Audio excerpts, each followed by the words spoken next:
Hello बच्चों, कक्षा 3 में आज हमारा विषय है गणित और उपविषय कैलेंडर।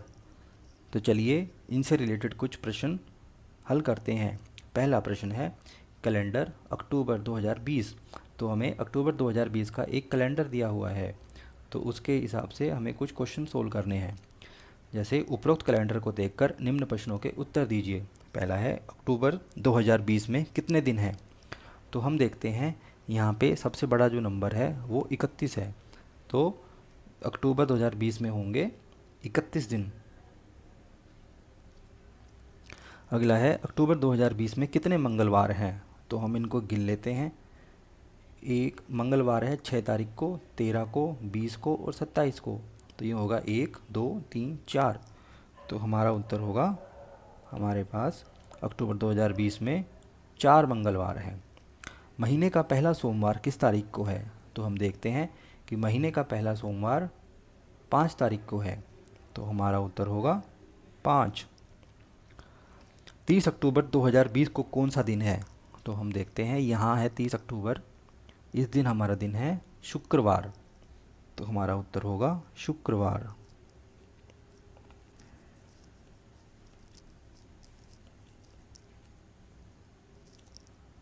महीने का तीसरा शनिवार किस तारीख को है। तो हम देखते हैं पहला शनिवार हुआ 3 तारीख को, दूसरा 10 को और तीसरा 17 को। तो ये होगा 17।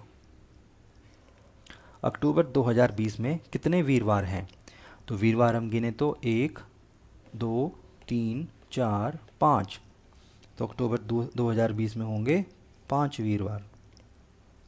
अक्टूबर के बाद कौन सा महीना आता है। तो अक्टूबर के बाद आता है महीना नवंबर।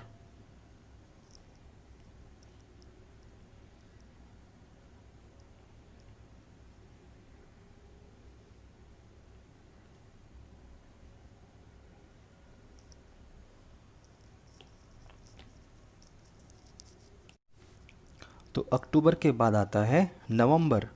तो हम यहाँ लिखेंगे नवंबर।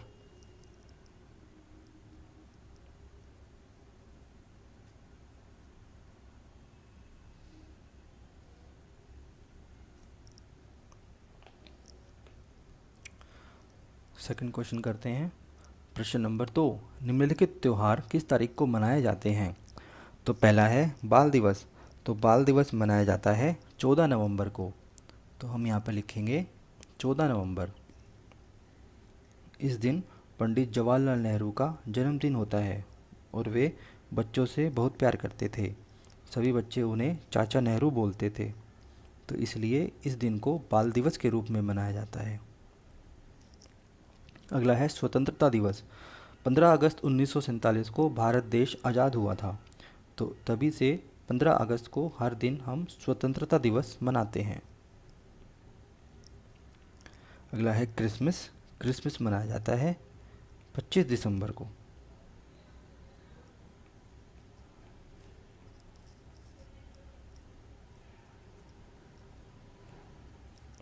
गांधी जयंती। गांधी जयंती 2 अक्टूबर को मनाई जाती है। इस दिन महात्मा गांधी जी का जन्मदिन होता है।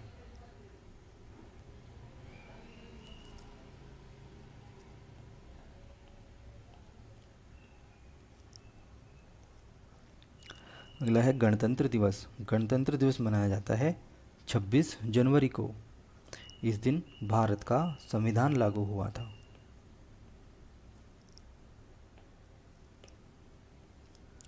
दी गई तिथियों को दिए गए उदाहरण के अनुसार लिखें। तो पहला है 30 जून 2019। तो छठा महीने को जून बोला जाता है, तो हमने यहाँ लिखा 30 जून 2019। इसी प्रकार 15/12/2012 को लिखेंगे 15 दिसंबर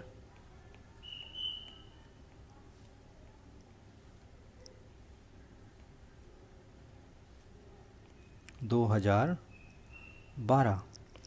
अगला है 21/3/2020। तो इसको लिखेंगे हम 21 मार्च 2020। अगला है 13/7/2015। तो इसको लिखेंगे हम 13 जुलाई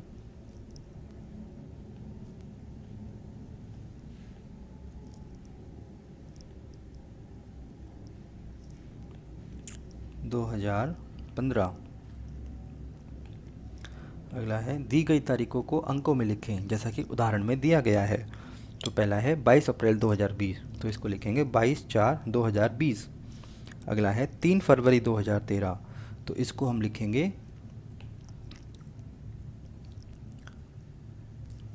3/2/2013।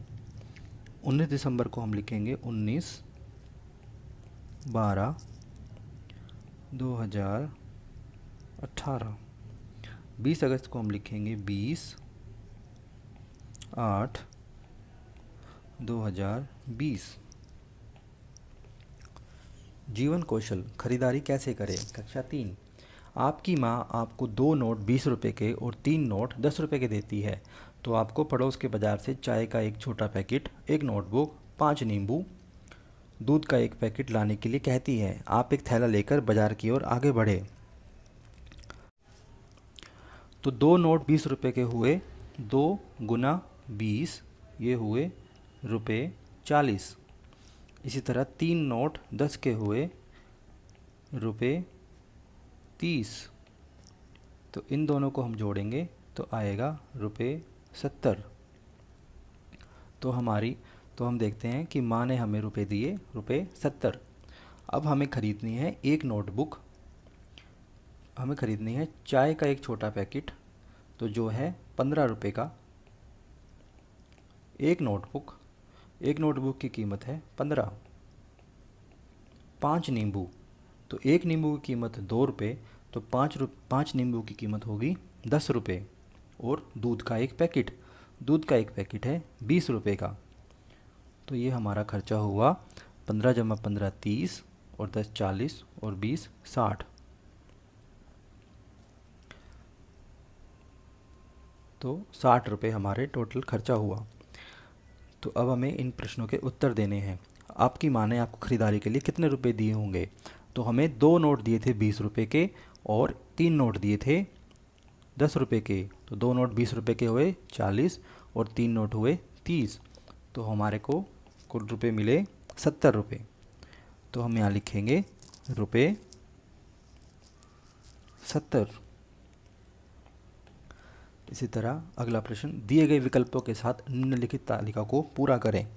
तो पहला है नोटबुक। उस दुकान का नाम लिखें जहां आपको जाना चाहिए। तो हमें जाना चाहिए स्टेशनरी की दुकान पर। तो नोटबुक के सामने हम लिखेंगे स्टेशनरी।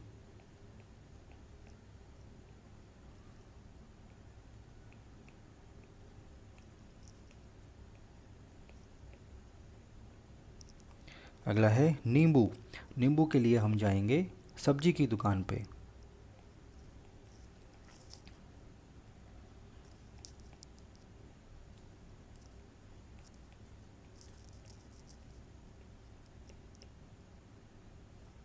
चाय का पैकेट, तो चाय का पैकेट हम लाएंगे किराना दुकान से।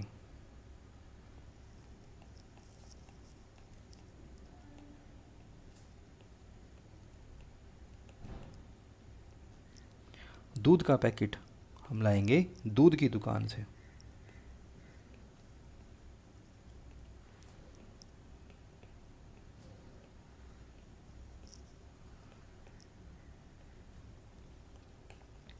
आपने कुल कितने रुपए खर्च किए? तो हम देखते हैं कि हमने यहाँ पर कुल रुपए खर्च किए 60 रुपये।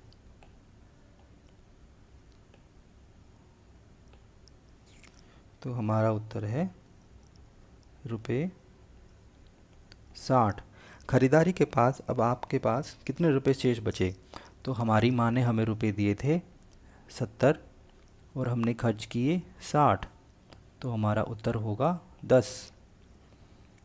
तो हम लिखेंगे रुपये 10। इसी के साथ ये वर्कशीट पूरी होती है। अगर आपको ये वीडियो अच्छी लगे तो वीडियो को लाइक कीजिए, शेयर कीजिए और चैनल को सब्सक्राइब कीजिए।